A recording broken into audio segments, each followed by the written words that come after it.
Okay, happy homeowners. Whew, remember this? Been here a couple of days. It was that crazy dark. We're coating the steps right now. But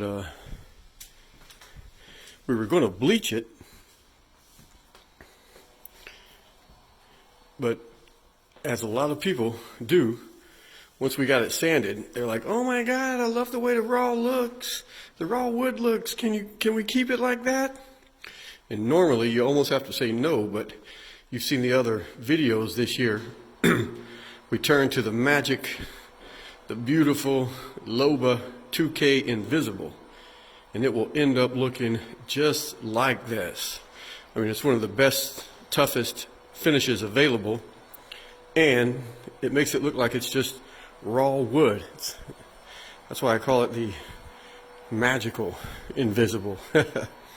But we're in here vacuuming now, getting ready to coat this bad boy.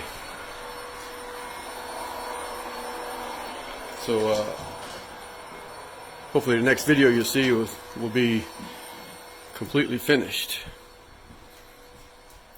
Perfect. Any questions? Ask them. We'll get to you. If you want a copy of the book, 9 Secrets to Refinishing Wood Floors, reach out to us. We'll make sure you get a copy.